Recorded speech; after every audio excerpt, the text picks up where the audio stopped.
بسم اللہ الرحمن الرحیم۔ السلام علیکم۔ صحیح بخاری حدیث نمبر 38۔ ہم سے ابن اسلام نے بیان کیا، انہوں نے کہا کہ ہمیں محمد بن فضیل نے خبر دی، انہوں نے کہا کہ ہم سے یحییٰ بن سعد نے بیان کیا، انہوں نے ابو سلمہ سے روایت کی، وہ ابو ہریرہ رضی اللہ تعالیٰ عنہ سے نقل کرتے ہیں کہ نبی کریم صلی اللہ علیہ وسلم نے فرمایا، جس نے رمضان کے روزے ایمان اور خالص نیت کے ساتھ رکھے، اس کے پچھلے گناہ بخش دیے گئے۔ صحیح بخاری حدیث نمبر 39۔ ہم سے عبدالسلام بن مطہر نے بیان کیا، انہوں نے کہا کہ ہم کو عمر بن علی نے مان بن محمد غفاری سے خبر دی، وہ سعد بن ابو سعد مقبری سے، وہ ابو ہریرہ سے، کہ نبی کریم صلی اللہ علیہ وسلم نے فرمایا، بے شک دین آسان ہے، اور جو شخص دین میں سختی اختیار کرے گا تو دین اس پر غالب آ جائے گا اور اس کی سختی نہ چل سکے گی۔ بس اس لیے اپنے عمل میں پختگی اختیار کرو اور جہاں تک ممکن ہو میانہ روی برتو، اور خوش ہو جاؤ کہ اس طرز عمل سے تم کو دائرین کے فوائد حاصل ہوں گے، اور صبح اور دوپہر اور شام اور کس قدر رات میں عبادت سے مدد حاصل کرو۔ نماز 5 وقتہ بھی مراد ہو سکتی ہے کہ پابندی سے ادا کرو۔ صحیح بخاری حدیث نمبر 40۔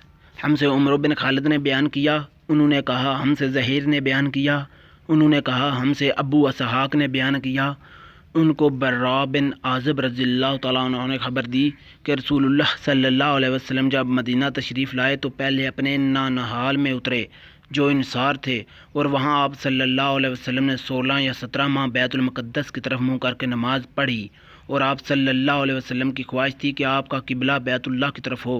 جب بیت اللہ کی طرف نماز پڑھنے کا حکم ہو گیا تو سب سے پہلی نماز جو آپ صلی اللہ علیہ وسلم نے بیت اللہ کی طرف پڑھی عصر کی نماز تھی۔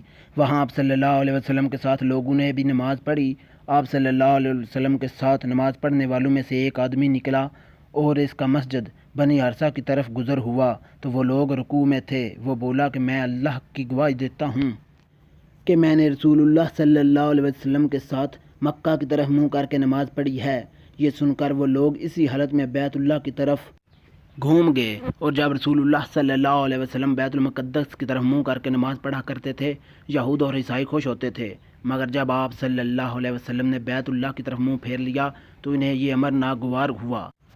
زہری ایک راوی کہتے ہیں کہ ہم سے ابو اسحاق نے برا سے یہ حدیث بھی نقل کی ہے کہ قبلہ کی تبدیلی سے پہلے کچھ مسلمان انتقال کر چکے تھے، تو ہمیں یہ معلوم نہ ہو سکا کہ ان کی نمازوں کے بارے میں کیا کہیں۔